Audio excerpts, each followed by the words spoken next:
और डॉक्टर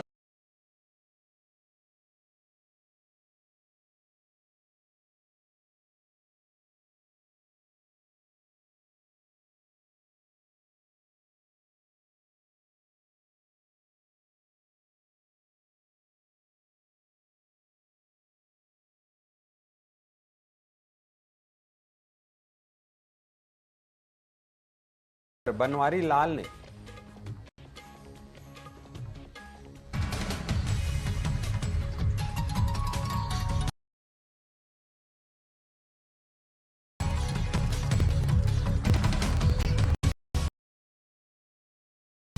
पत्र दाखिल करने के बाद चुनाव प्रचार तेज कर दिया है। शनिवार को बेरली कार्यालय पर पहुंचने पर कोसली की जनता ने उनका भव्य स्वागत किया। इस अवसर पर मीडिया से बातचीत करते हुए पूर्व मंत्री और कांग्रेस प्रत्याशी जगदीश यादव ने कहा कि वो कोसली की जनता की उम्मीद पर खरा उतरेंगे और इस क्षेत्र के लिए कुछ नया करके दिखाएंगे।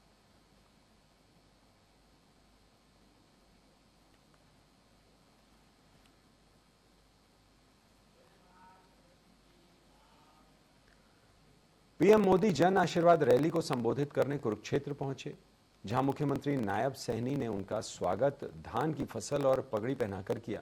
पीएम मोदी ने कहा कि सीएम सैनी की विनम्रता और लोकप्रियता हरियाणा का गौरव बढ़ा रही है। उन्होंने भाजपा के विकास कार्यों की सराहना करते हुए कहा कि उनकी सरकार ने गरीबों, किसानों और पूर्व सैनिकों के लिए ऐतिहासिक फैसले लिए हैं। उन्हें कांग्रेस पर निशाना साधते हुए कहा कि कांग्रेस झूठे वादे करती है और उसका शासन हमेशा भ्रष्टाचार से भरा हुआ रहता है।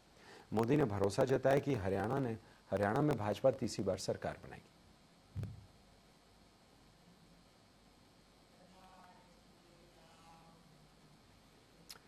पंचकुला से महिला के साथ चेन स्नैचिंग का मामला सामने आया है। मामले में महिला ने बताया कि 13 सितंबर की दोपहर 12 बजे वो अपने बेटे को लेकर घर लौटी तो एक्टिवा से सामान उतारते समय एक युवक अचानक उनके गले से सोने की चेन छीनकर भाग गया। महिला ने चेन पकड़ने की कोशिश की लेकिन वो नाकाम रही। वहीं घटना का वीडियो सीसीटीवी में कैद हो गया है। फिलहाल पुलिस आरोपी की तलाश में जुट गई।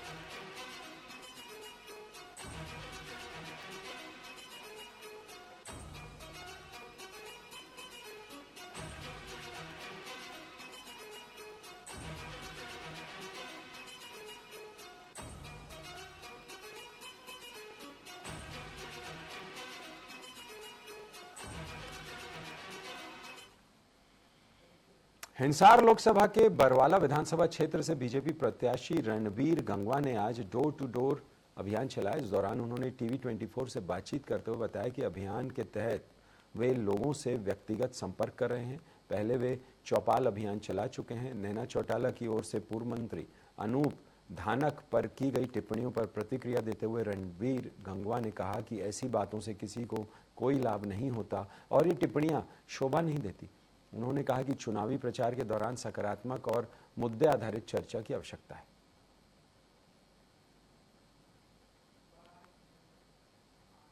बरवाड़ा हल्का की जनता ने आज ये तय कर लिया है यहाँ इस चुनाव के अंदर कमल खिलाने का काम करेंगे। इस प्रकार पहले गांव में चौपाल कार्यक्रम भी किया, कितना रिस्पॉन्स मिला और डोर टू डोर कर रहे हैं? खूब जबरदस्त लोगों में गांव के अंदर में गया तो मोटरसाइकिलों से, ट्रैक्टरों से जुलूस के साथ लेकर के गए और सभी माताओं ने आशीर्वाद दिया, बुजुर्गों ने आशीर्वाद दिया और युवाओं ने सहयोग करने का काम किया। तो निश्चित रूप से आज पूरा बरवाड़ा जो है भाजपा में है। बरवाड़ा तक श्वेता दुल ने सांसद जयप्रकाश के महिलाओं पर की गई विवादित टिप्पणी को लेकर सोशल मीडिया पर तीखी प्रतिक्रिया दी है। श्वेता ने शायराना अंदाज में जयप्रकाश को जवाब देते हुए कहा कि उन्होंने महिलाओं का अपमान किया है और अब दाढ़ी कटवा कर ही वोट के लिए आ सकते हैं। श्वेता ने साफ शब्दों में कहा कि वह कांग्रेस में है और रहेंगी और नारी के अपमान के खिलाफ लगातार आवाज उठाएंगी। उन्होंने जयप्रकाश की टिप्पणियों का विरोध करते हुए लिखा, नारी तू नारायणी, मुझे कमजोर समझा लेकिन तेरे अहंकार का जवाब मिलेगा।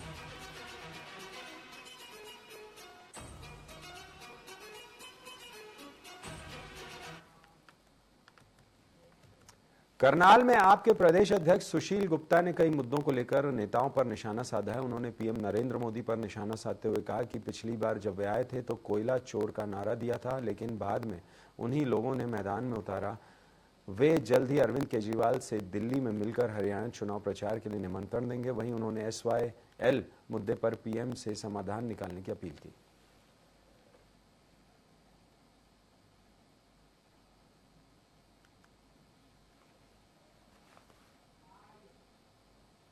अरविंद केजरीवाल जी को जेल से लेने के लिए मैं कल गया था। कल उनके घर पे भी मैं उनसे मिला, परंतु कल जश्न का माहौल था, चारों तरफ से बहुत भीड़ थी। हरियाणा के विषय में मैं उनको पूरी तरीके से बात नहीं कर पाया। मैं उनको निमंत्रण देने के लिए कल जाऊंगा। कल मेरी उनसे वार्ता का समय रखा गया है और मुझे पूरी उम्मीद है परसों से या उसके एक दिन बाद वो हरियाणा में आएंगे और हरियाणा की कमांड संभालेंगे। तो वक्त हो चला एक ब्रेक का। ब्रेक के बाद जल्द लौट रहे हैं।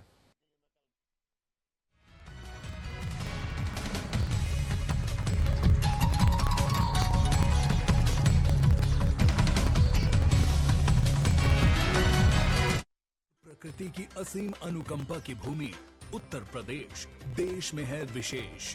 असीमित संभावनाओं वाले उत्तर प्रदेश के 25 करोड़ नागरिकों के विकास को डबल इंजन सरकार ने दी है नई रफ्तार। सुरक्षा, शिक्षा, चिकित्सा और स्वावलंबन की विभिन्न योजनाओं के क्रियान्वयन से उत्तर प्रदेश बना है देश में नंबर 1।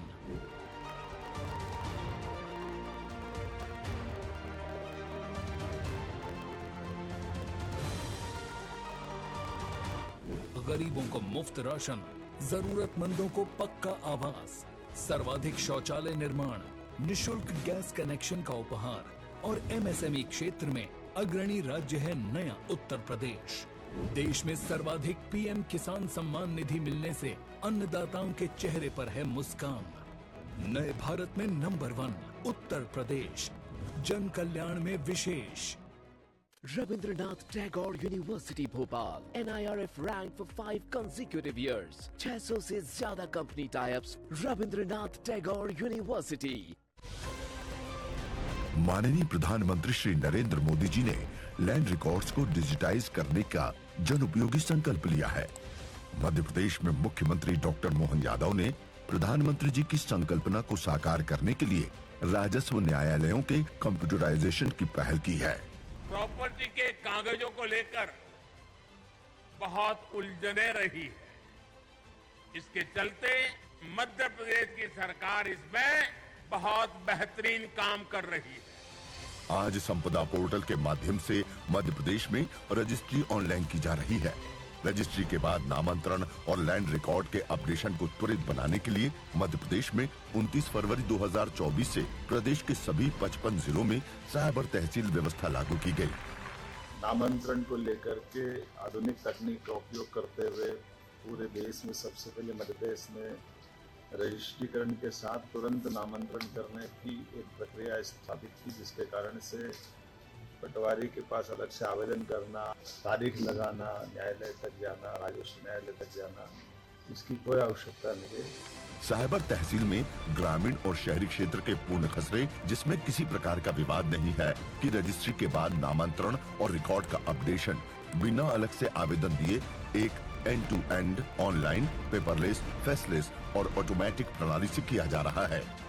इसमें विस्तार करते हुए साइबर तहसील 2.0 में संपूर्ण क्रय विक्रय वाले खसरों के ऑनलाइन नामांतरण में आंशिक क्रय विक्रय संबंधी प्रकरणों को भी ऑनलाइन व्यवस्था से जोड़ दिया गया है।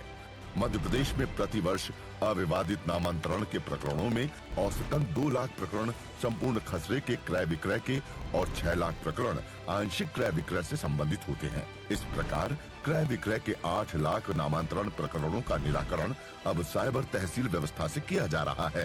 मैंने जमीन खरीदी, रजिस्ट्री होने के बाद 10-12 रोज बाद नामांतरण हो गया और खसरों में भी नाम आ गया। नामांतरण आदेश व्हाट्सएप के जरिए प्राप्त हो गए।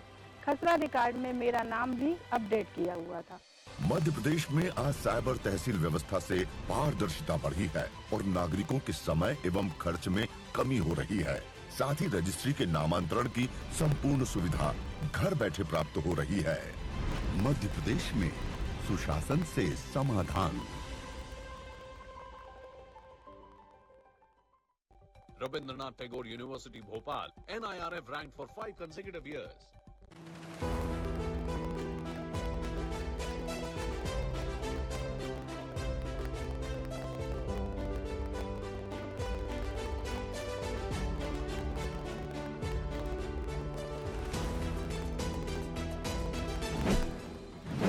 नए भारत का नया उत्तर प्रदेश $1 ट्रिलियन इकोनॉमी बनने की ओर है अग्रसर। स्थानीय उत्पादों को यूपी इंटरनेशनल ट्रेड शो ने दिया है इंटरनेशनल मार्केट। पहले संस्करण में 70,000 से अधिक खरीदारों और 3 लाख से अधिक आगंतुकों से कारोबारियों का बढ़ा है हौसला। यूपी इंटरनेशनल ट्रेड शो के द्वितीय संस्करण का आयोजन 25 से 29 सितंबर 2024 तक ग्रेटर नोएडा में किया जा रहा है। आइए इस वैश्विक व्यापारिक महाकुंभ का हिस्सा बनकर अपने व्यवसाय को दें नई दिशा। UP international trade show, sourcing का अद्वितीय मंच। Rabindranath Tagore University Bhopal NIRF ranked for 5 consecutive years। 600 से ज्यादा company types. Rabindranath Tagore university. परमात्मा और प्रकृति की असीम अनुकंपा की भूमि उत्तर प्रदेश देश में है विशेष। असीमित संभावनाओं वाले उत्तर प्रदेश के 25 करोड़ नागरिकों के विकास को डबल इंजन सरकार ने दी है नई रफ्तार। सुरक्षा, शिक्षा, चिकित्सा और स्वावलंबन की विभिन्न योजनाओं के क्रियान्वयन से उत्तर प्रदेश बना है देश में नंबर 1।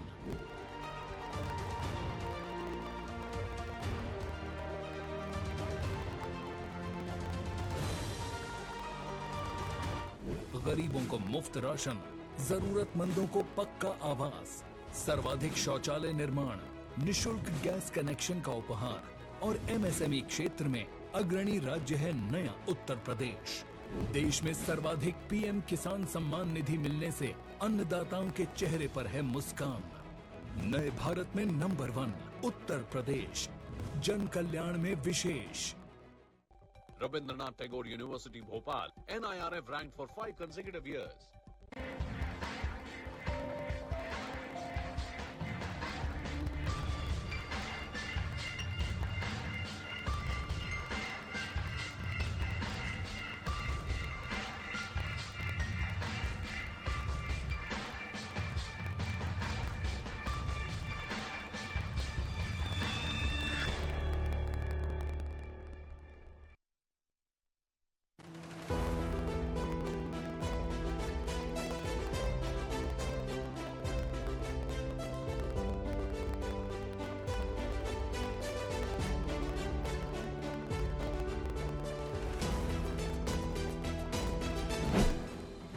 नए भारत का नया उत्तर प्रदेश $1 ट्रिलियन इकोनॉमी बनने की ओर है अग्रसर।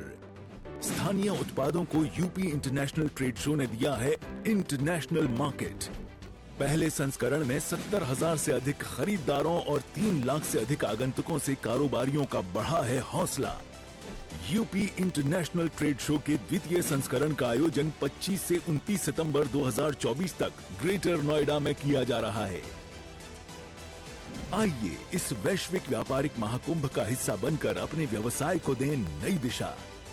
UP international trade show, sourcing का अद्वितीय मंच।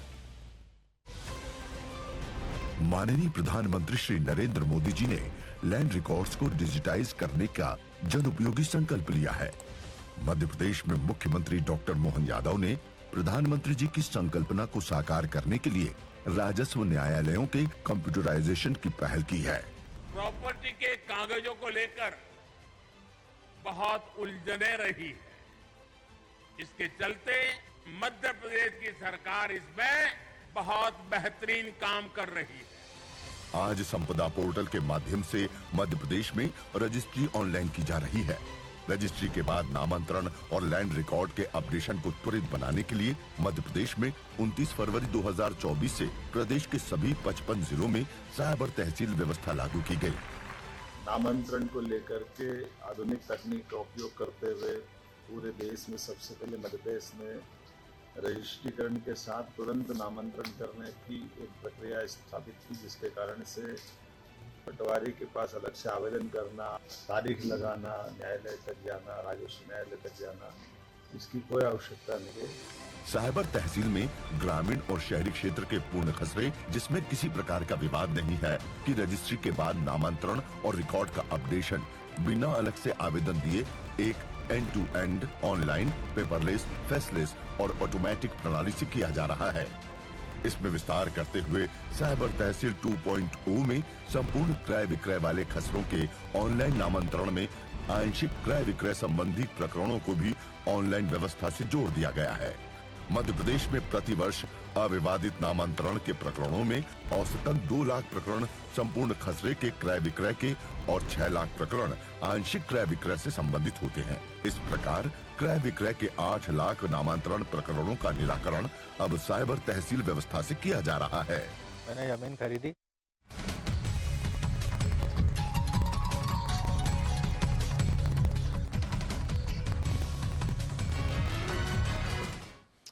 तो न्यूज अपडेट में ब्रेक के बाद आपका स्वागत है। वापस चलते हैं खबरों की ओर। प्रधानमंत्री नरेंद्र मोदी के कुरुक्षेत्र रैली में दिए गए बयानों पर एआईसीसी सचिव और राष्ट्रीय प्रवक्ता आलोक शर्मा ने तीखी प्रतिक्रिया दी है। शर्मा ने आरोप लगाया कि मोदी ने पुराने मुद्दों को दोहराया और हरियाणा की प्रगति का कोई ठोस विवरण नहीं दिया। बुजुर्गों की पेंशन और रेलवे आरक्षण की समस्याओं का उल्लेख किया। शर्मा ने कहा कि हरियाणा में बेरोजगारी और कर्ज में वृद्धि हुई है और मोदी ने किसी भी नई यूनिवर्सिटी या बिजली प्लांट की घोषणा नहीं की। साथ ही उन्होंने सवाल किया कि बृजभूषण सिंह और अग्निवीर योजना का क्या हुआ और एमएसपी की कानूनी गारंटी का वादा कब पूरा होगा। हम पूछना चाहते हैं मोदी साहब, आपने तो जब यहां पर आप लोकसभा के चुनाव में आए थे तो आपने एक इंटरव्यू में कहा था कि मेरे पास 100 दिन का एजेंडा पहले से ही तैयार है। हमारा पहला सवाल, मोदी जी 100 दिन के एजेंडे में आपकी सरकार को 100 दिन के करीब हो गए हैं या हो जाएंगे जल्द, हरियाणा को क्या क्या मिला, पहला विषय। दूसरा विषय, आपने कहा कि हम जीरो बिजली के बिल की तरफ बढ़ेंगे। मोदी जी, आप ही ने सबसे पहले आकर 25 साल का जो हरियाणा सरकार का बिजली का एग्रीमेंट था उसको कैंसिल कराया और अपने परम मित्र A1 को, आप लोग A1 समझ ही गए होंगे, A1 को जिस तरह से वो ठेका दोबारा से दिया, बिजली के बिल भी बढ़े, लोगों का बिल भी बढ़ा, आपने जिस तरह से जेब काटी ये पूरे देश को पता है। फिर आपने बात की बुजुर्गों की। अभी बुजुर्गों की क्या सिचुएशन है आपको पता भी है मोदी जी। आपने तो उनका जो रेलवे का आरक्षण था, जो उनको 50% कंसेशन भी मिलता था, बच्चों का हो चाहे बुजुर्गों का हो, आपने वो भी खा लिया इनका। क्या आपने बुजुर्गों की पेंशन दी? हम वायदा करते हैं कि हम 6000 पेंशन कांग्रेस की सरकार आने के बाद बुजुर्गों को देंगे। आप झूठ मत बोलिए, आपने बुजुर्गों के साथ ठगी की। रेवाड़ी जिले की आरक्षित बावल विधानसभा सीट से टिकट काटने के बाद कैबिनेट मंत्री डॉक्टर बनवारी लाल ने अपनी प्रतिक्रिया दी है। उन्होंने कहा कि टिकट केवल एक ही को मिलती है और पार्टी ने इस बार डॉक्टर कृष्ण कुमार पर भरोसा जताया है। वे सभी कार्यकर्ताओं से अपील कर रहे हैं कि वे मिलकर डॉक्टर कृष्ण कुमार की मदद करें और उन्हें जिताने की कोशिश करें। जो पार्टी ने फैसला लिया उसके साथ हैं हम, और पार्टी ने पिछले 10 साल में बावल विधानसभा को जो मान सम्मान दिया है, मंत्री पद भी दिया है, उसके साथ साथ 10 साल के अंदर जो बहुत सारे विकास कार्य इस क्षेत्र के अंदर हुए हैं, तो मैं सरकार का भी बहुत बहुत धन्यवाद करता हूं। और अभी चुनाव प्रक्रिया शुरू हुई है, नॉमिनेशन फाइल हुए हैं, अभी स्क्रूटनी हुई है, विड्रॉल होंगे और उसके बाद प्रॉपर चुनाव चलेगा और उसमें हम प्रयास करेंगे पूरी तरह से कि भाई हमारा जो उम्मीदवार है उसको हम जिता कर देंगे। इसमें भारतीय जनता पार्टी ने मुझे अपने विश्वास पात्र समझ के मुझे टिकट दिया है और इसमें हमारे आज कनाडा अग्रवाल के बड़े लोकप्रिय नेता माननीय रविंद्रजीत सिंह, इनके सहयोग से और इनके आशीर्वाद से मुझे टिकट प्राप्त हुआ है। तो मैं सभी अपने जनता से अपील करना चाहूँगा कि इतनी बड़ी पार्टी का लोगों ने, भारतीय जनता पार्टी ने मुझे टिकट दिया है तो कोई भरोसा करके दिया है, तो आम जनता के, बावल की जनता के भले के लिए जितने भी मेरे द्वारा कार्य किए होंगे मैं उनको भली बातें करूँगा। प्रदेश में होने वाले विधानसभा चुनाव को लेकर नामांकन होने के बाद सभी प्रत्याशियों ने अपना चुनाव प्रचार तेज कर दिया है। इसी कड़ी में रेवाड़ी की बावल विधानसभा क्षेत्र से कांग्रेस उम्मीदवार पूर्व मंत्री डॉक्टर ML रंगा के चुनाव प्रचार ने रफ्तार पकड़ ली है और क्षेत्र में उन्हें सभी वर्गों का भारी समर्थन मिल रहा है। नामांकन रैली में उमड़े जन सैलाब सभी राजनीतिक समीकरण बदल दिए हैं। कांग्रेस प्रत्याशी को कई लोगों ने उनके कार्यालय पहुंचकर समर्थन दिया। बीजेपी और कांग्रेस आज के समय में दो ही पार्टियां हैं और तीसरी पार्टी का कोई मुकाबला नहीं है। इसलिए दोनों पार्टी में लोग देख रहे हैं। एक पार्टी में तो कैंडिडेट ऐसे हैं जो आज तक कोई गांव नहीं देखा, कोई गली नहीं देखी, घर नहीं देखा, बूथ नहीं देखा। एक कैंडिडेट ऐसे हैं कि किसी आदमी का घर पूछ लो, गांव में किसी का घर पूछ लो, गांव में कोई गली पूछ लो। तो मुझे जो बेनिफिट मिल रहा है इस चीज का मिल रहा है कि वो मुझे अपने परिवार से सुख में दुख में ब्याह शादी में एक भी मैंने पिछले 10 साल में मिस नहीं किया, इसलिए वो मुझे अपना मानते हैं। करनाल में बीजेपी दफ्तर में शिक्षा मंत्री धर्मेंद्र प्रधान ने पार्टी के चुनावी अभियान को लेकर बयान दिया है। उन्होंने बताया कि पीएम मोदी हरियाणा में कई जगह दौरे करेंगे और राष्ट्रीय नेता 90 विधानसभा सीटों पर जाएंगे। साथ ही कहा कि नायब सैनी के नेतृत्व में पार्टी तीसरी बार हैट्रिक लगाएगी। इस दौरान उन्होंने कहा कि बीजेपी ने किसानों के लिए कई काम किए हैं, जैसे सभी फसलों पर एमएसपी और बिना पर्ची के नौकरी प्रदान की।